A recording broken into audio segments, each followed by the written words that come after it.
मारीच को मारकर जब राम लौट रहे थे तो लक्ष्मण उनको सामने से आते हुए दिखाई दिए। लक्ष्मण को देखकर उनके मन में तरह तरह की शंकाएं होने लगी। मारीच का छल वे देख ही चुके थे। लक्ष्मण से वे रुष्ट होकर बोले, मेरी आज्ञा का उल्लंघन करके तुमने ठीक नहीं किया। लक्ष्मण ने सब बातें बताईं। राम ने फिर भी कहा कि तुमको समझ से काम लेना था। मेरा मन कह रहा है कि सीता अब आश्रम में नहीं है। दोनों भाई उदास मन कुटी में पहुँचे तो देखा बड़ा सन्नाटा है। वे सीता सीता कहकर पुकारते पर कहीं से कोई उत्तर न आता। राम बोले, देखो सीता को कोई चुरा तो नहीं ले गया या कहीं फूल चुनने निकल गई है। दोनों भाइयों ने बाहर भीतर सब जगह खोज की। उन्होंने हर पेड़ से पूछा, हर शिला से पूछा, पशु पक्षियों से पूछा, पर सीता का पता किसी ने नहीं बताया। वे हाथ जोड़कर सूर्य से, पवन से, दसों दिशाओं से सीता का पता पूछते। शोक से व्याकुल होकर राम रोने लगे। पंचवटी के हिरण गोदावरी नदी का सुहाना तट उन्हें दुखदाई लगने लगा। राम बहुत दुखी होकर लक्ष्मण से बोले, मैं अब प्राण देने जा रहा हूँ, तुम अयोध्या लौट जाओ। लक्ष्मण ने समझा बुझाकर राम को धैर्य बधाया और सीता की खोज करने की सलाह दी। दोनों भाइयों ने एक एक पहाड़ और एक एक कंदरा खोज डाली। खोजते खोजते वे दक्षिण की ओर बढ़ने लगे। वे कुछ ही दूर गए होंगे कि उन्हें सीता के पैरों के निशान दिखाई दिए। टूटा हुआ कवच और धनुष भी उन्होंने देखा। एक आकाशयान भी टूटा हुआ था। लगता था वहाँ कोई युद्ध हुआ है। तभी उन्हें खून से लथपथ जटायु दिखाई पड़ा। जटायु ने भी राम को देख लिया। उसके मुंह से रुधिर गिर रहा था। फिर भी वह हिम्मत करके बोला, तुम जिस देवी की खोज कर रहे हो उसे लंका का राजा रावण हर ले गया है।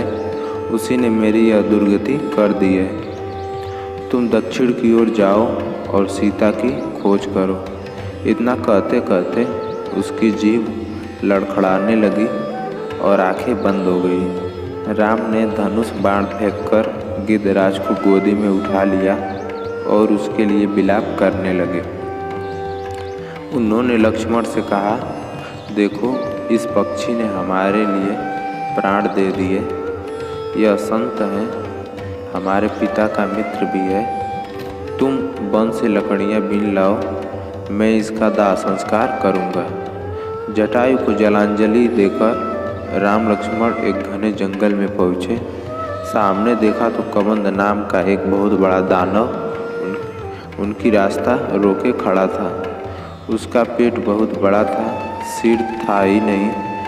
उसने एक एक हाथ से दोनों भाइयों को पकड़ लिया और अट्टहास करते हुए बोला, भगवान ने आज घर बैठे भरपेट भोजन दिया है। मैं कई दिन से भूखा था। राम लक्ष्मण ने अपनी अपनी तलवारें निकाली और उसकी भुजाएं काट डाली। कुबंध व्याकुल होकर पृथ्वी पर गिर पड़ा। राम के स्पर्श से उसकी बुद्धि शुद्ध हो गई। उसने राम लक्ष्मण के बारे में जानना चाहा। राम ने उसे अपने बारे में सब बताया। कबंध बोला, मेरा दाह संस्कार कर दें तो बड़ी कृपा होगी। उसने यह भी कहा कि सीता के बारे में मुझे कुछ मालूम तो नहीं है, परंतु मैं एक उपाय बताता हूँ। यहाँ से दक्षिण पश्चिम की ओर ऋष्यमुख नामक एक पर्वत है। वहाँ मंत्रियों सहित सुग्रीव नाम का एक वानर रहता है। उससे मिलिए, उसकी मदद से सीता का पता लग जाएगा। पहले आपको पंपा नाम का सरोवर मिलेगा। सरोवर के किनारे मतंग ऋषि का आश्रम है। आश्रम में ऋषि की शिष्या सबरी होगी, उससे भी मिलें। कबंध मर गया। राम लक्ष्मण ने उसका दाह संस्कार कर दिया। राम के स्पर्श से वह शाप मुक्त हो गया। एक ऋषि के शाप से वह दानव हो गया था और इंद्र के वज्र की चोट से उसका सिर पेट में घुस गया था। तभी से उसका नाम कबंध पड़ गया था। चलते चलते राम सबरी के आश्रम में पहुँचे। सबरी ने दौड़कर राम के पैर छुए, चरण धोआए, आसन दिया और मीठे मीठे फल मूल खाने को दिए। वह बोली, ऋषि ने मुझे बताया था कि चित्रकूट से चलकर राम किसी न किसी दिन अवश्य इधर आएंगे। श्री राम ने बड़े प्रेम से सबरी के दिए हुए फल खाए। श्री राम ने सबरी से सीता जी का पता पूछा। सबरी ने भी बताया कि सुग्रीव से मित्रता कीजिए, सीता की खोज में वह अवश्य सहायक होगा।